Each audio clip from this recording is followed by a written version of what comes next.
Souls. We've got Brandon. We have Ash. We have Matt. We have Nathan. We have man like Sam as well. Welcome, gentlemen.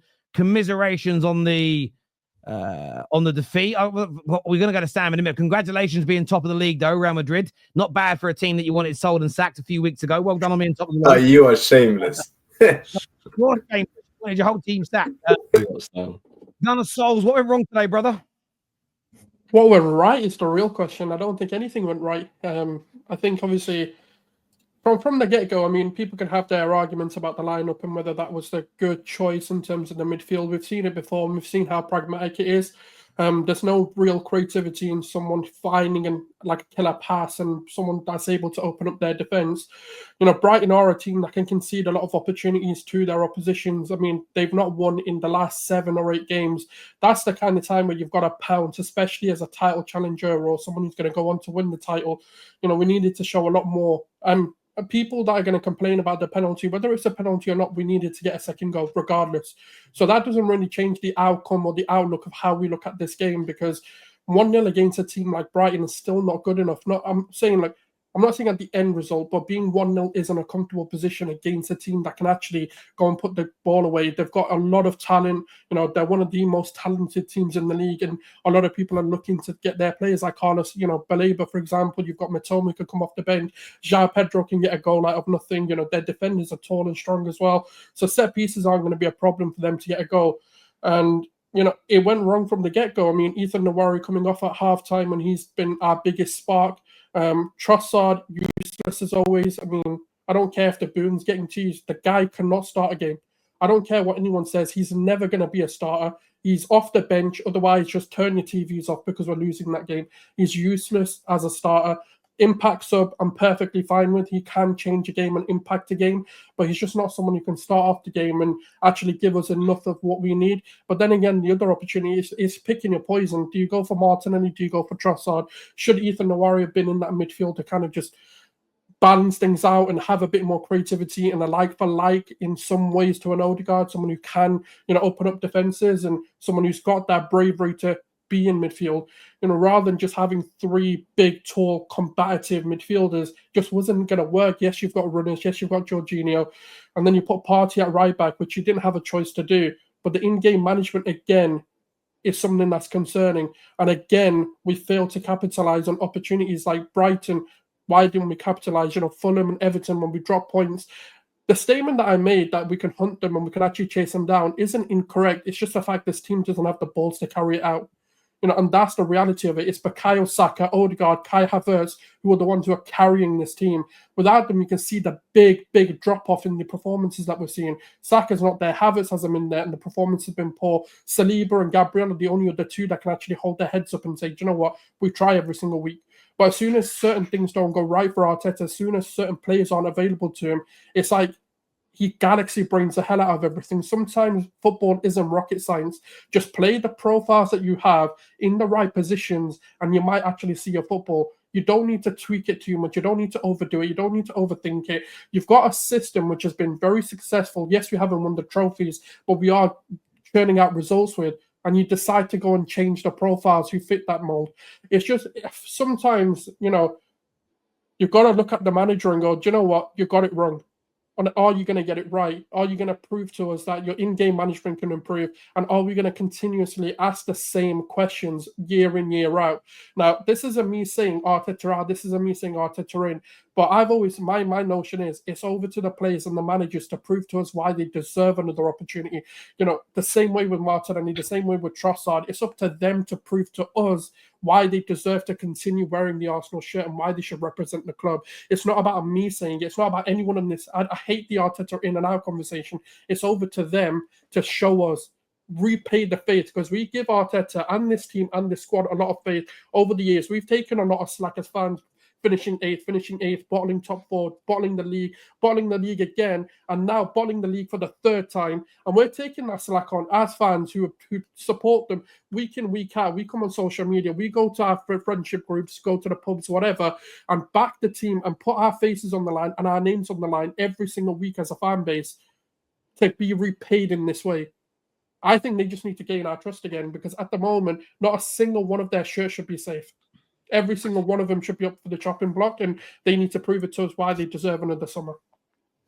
I understand that, Souls. Ash, how do you see that? Because it does feel, when looking at the comments, looking at everybody on socials, that most Arsenal fans have conceded the title race from this point. But what did you make of today's performance in isolation? Horrendous in every freaking way, man. That midfield of Jorginho, Rice, and Moreno is criminal. Criminal. I was saying this in the watch along. Nothing Brighton did today was like, oh my God, this is shocking.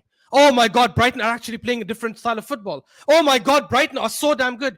Every single thing they did today is the exact same way Brighton have been setting up and playing every single week, every single season for the last couple of years. We piped them at their ground the last 2 seasons because they press like insane press, and they leave people at back. That's why we scored our only goal. Knowing that, how are you going into a game when you have your best 2 passers, Partey and Odegaard? One of them is sitting on the bench and the other is playing as a right back. I was doing a show with Saad where I said he should be playing Calafiori as right back and Lewis Kelly because he needs to keep Partey in the middle. And the guy goes and takes the best player from the last game and one of our best players this season, plays him as a right back instead of playing Calafiori and Lewis Kelly, and benches Odegaard when you know that the only way to exploit Brighton's high line is to have good passes in the middle, who can play that kind of through ball, who can play the balls over the top. Martinelli coming on is like Martinelli sitting on the bench. Literally, there was no difference whatsoever. I was on this panel a couple of weeks ago and I was arguing with people and saying he should never be playing on the right. People are like, oh yeah, but then he has less to think about. It doesn't work that way. Because he only knows how to go on the outside. It becomes so damn easy to stop him. He literally came off the bench and I'm trying to think of one good thing he did and that was nothing. At least Trossard could cut it on the left. It's stupid, silly mistakes, man. Silly mistakes that, for me, I know people reference the penalty. I'll just get the penalty thing out of the way quickly for me. Whether it's a penalty or not, I don't give a shit. I actually thought it was too soft to be given as a penalty. But even if it is a penalty, the annoying thing about it is why the hell is Taylor looking at Joao Pedro for 3 seconds and then decided, okay, now I'll blow the whistle? Are you waiting for some genie to come out of him and say, hey, by the way, ref, penalty? You're looking at him for 3 seconds and then you decided to blow the whistle. What happened in those 3 seconds for you to think, you know what, I'm going to give that? That's the only thing I have. If he blew the whistle and gave it immediately, I don't give a shit. We move on.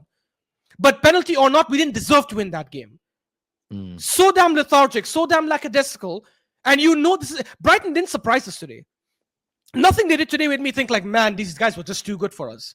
We just didn't exploit. And I know people will reference it, yeah, but you didn't create any major chance. But that's not because that's not because Brighton were defending really well. It's because we were coming to the final third and not just putting the correct through ball. We did it once the whole game, and 180 went through 1-on-1 and scored. And we had other opportunities. This is 100% on the manager for me. I know Souls will say the players need to earn our trust, all the crap. I think the manager needs to earn our trust, not the players. The manager needs to show, hey, I can play some of the best attacking football as I've showed you the last 2 seasons. Why the hell am I pussyfooting and trying to play this kind of crap football? Why are you starting a midfield? Why are you starting essentially 3 DMs against freaking Brighton, who have a lot of players missing, and didn't start freaking Matoma either? It's ridiculous, man. Every single time I think there's a 1 or 2% chance of us catching Liverpool, it gets obliterated instantly. And you know what's even more annoying? And I'm telling you guys, it's written in the freaking stars. Tomorrow, watch Liverpool drop points against United. Somehow, shockingly, right? Watch Liverpool somehow drop points tomorrow. Like what happened last time against Fulham and Newcastle, when we also bottled it and dropped points to Fulham and freaking Everton. The game might we'll not come even out, be played. and we'll come out all giddy and stuff. Oh, wait, you know what? Maybe we have a chance. There's no chance. It's over. The league is done. We need to freaking just focus on the Champions League. It's so damn pissing off, man, because this is not a team. I don't look at Brighton and think, man, this is the 10th best team in the league. I look at Brighton and think this is a shit team that presses like maniacs. I was doing the watch along and I was telling the guys on the comments that look at the way they press. They commit 6-7 people, 1 or 2 good passes forward, and they're ripped open. I don't understand why they do that. But somehow it worked against us. Ridiculous game, man, honestly. I hear, listen, I hope we take something off Liverpool tomorrow, but don't hold your breath, Ash. You'll go blue. You'll go blue, bruv. Bruh, if you guys are losing, then I hope Liverpool slap you guys 7 or 8. at least make it entertaining for us. Don't be a 1-1. Just a quick update. It turns out Waneri was taken off because he's got a muscle injury. So I think Arteta has said here. Someone sent me a DM here saying really bad news because I think we have lost him. We had to take him up at half time with some muscle issues. So I criticized him for taking him off. It turns out that's an injury. Obviously, I'll take back the criticism of Mikel Arteta because he had to take him off. But if that news is true, Nathan, I know we get slightly off topic of the game. If the news is true that you've now lost one area for 6 weeks, 8 weeks, surely you've got to go big now this week in the transfer window and spend some money. Because I know the league's over, but the Champions League's still there. There's 2 domestic trophies still. Surely with one area. I mean, if you've got no one area next week as well, I fancy Man United to do you at the Emirates. It's a joke, but you guys have got to spend money now. Go into that game. Yeah.